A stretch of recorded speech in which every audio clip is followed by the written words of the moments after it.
To the United States, where Donald Trump is coming under increasing pressure as questions continue about what he knew about the events surrounding the resignation of his national security advisor. There are calls for a formal investigation after claims that the Trump team were in contact with Russian intelligence officers during the election campaign. The Kremlin has since dismissed the allegations. Well, President Trump has hit back, tweeting this in the last hour, saying that the allegations are a cover-up for Hillary Clinton's campaign. He then has also effectively accused the intelligence agencies of collusion.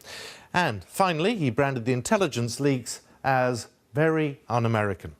Well, all this as he welcomes the Israeli Prime Minister Benjamin Netanyahu to Washington, with one White House official saying a peace deal between Israel and the Palestinians may not come in the form of a two-state solution. Will Davis has the latest. If Donald Trump thought that by accepting the resignation of Michael Flynn, he might have neatly wrapped up the first big crisis of his presidency, he'll be frustrated to hear the growing clamour from leading Democrats and some Republicans for a much wider investigation into the former National Security Advisor's links to Russia. Several experienced and respected figures in Washington have expressed concern that someone who was so close to the president had several detailed discussions with senior Russian officials about sensitive areas of American policy even before Mr. Trump took office. Given what has happened to General Flynn, there are probably going to be a further investigation that will undoubtedly include Russia's role in the 2016 campaign. So I think eventually the Trump administration is going to have to adapt its approach to Russia as a result. The White House counsel... Mr. Trump and his senior officials insist that Mr. Flynn's resignation was due to a breakdown of trust between him and the president, rather than anything illegal, or an indication that the administration had badly mishandled the affair. Indeed, in his customary tweets, the president bemoaned what he called the fake media's conspiracy theories and went so far as to accuse the intelligence services of illegally leaking to the media. The press is going to continue to write about it, and people seem likely to continue to leak them, just about every morsel of information they can find. The Trump administration is leaking like a sinking ship. Expressed in so many ways. But those tricky foreign policy issues come thick and fast. After what could only be diplomatically described as the difficult relationship between Israeli leaders and Barack Obama, Israel's Prime Minister Benjamin Netanyahu is meeting Mr. Trump in Washington today, and Israeli leaders are expecting great things from the new administration. Reports attributed to a White House official said a two-state solution, separate Israeli and Palestinian states existing side by side, may not be the only option to achieve Middle East peace. Pursuing such a line would be a dramatic departure from existing US policy, delighting right-wing ministers in Israel who advocate settlement expansion. But Palestinian leaders would see any such move as a dangerous provocation and will be closely watching Mr. Trump's every word and tweet. Will Davis, BBC News. Let's go to Washington. Gary O'Donoghue is there for us. Let's pick up on these tweets because there are a lot of them. It's the usual targets, the media and his own intelligence services. Many question the wisdom of this. I think it's extraordinary. I mean, the lashing out at the intelligence services this morning and the FBI, accusing them of political interference, of illegally leaking material. Now, there's undoubtedly been a lot of leaking. Some of that does seem to have come from people who have now left those organisations, former intelligence people who were around during the campaign. But there's a clear implication in some of it that some of these are still serving people as well. And I think that's what's really got his anger this morning. You can see it on social media, just lashing out. Now, James Comey is the director of the FBI. He was kept on by Donald Trump. Don't forget, he replaced the head of the CIA, replaced other intelligence chiefs, the director of national intelligence. But Comey was kept. I do wonder now whether or not he will be wondering how long he's going to be kept for, because the FBI, of course, is the one that's leading this investigation into Russian contacts during the election campaign. And that's where the focus of the story is at the moment.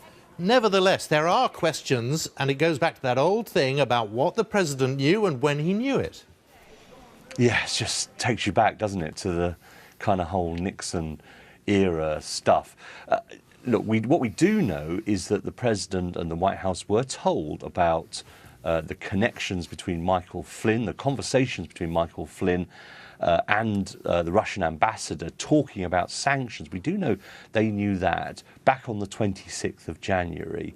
Now that's a few weeks now, isn't it? More than about 3 weeks ago now. What we do know also is that the Vice President, Mike Pence, he's the one that went out and defended Michael Flynn, said, no, they've not discussed sanctions, etc. We know now that he didn't know about that Justice Department warning until the 9th of February. And then, of course, things moved very, very quickly and Michael Flynn was gone. Now, the White House want to confine this to an issue about trust between Michael Flynn and the Vice President. It's clearly much wider. And people in Congress on both sides of the aisle are now starting to realise that they're going to have to look at this wider connection between Russia, the American election, and potentially between some of those who worked in the Trump campaign. So we've got an angry president, but there's no rest for the livid because he's now got to deal with the Middle East. He's meeting the Israeli Prime Minister. Yeah, Benjamin Netanyahu here today, of course. A massive reset in US-Israeli relations on the cards.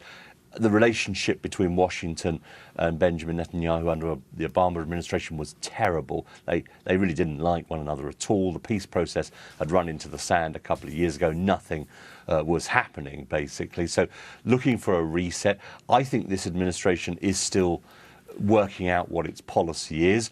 We heard a source, a White House briefer last night talking about a two-state solution, maybe, maybe not. That's been a cornerstone of American policy on the Middle East for the last couple of decades. So I think they're feeling their way. So I think today will all be about, as they call it in the media industry, all about the optics, about a very kind of warm, new relationship.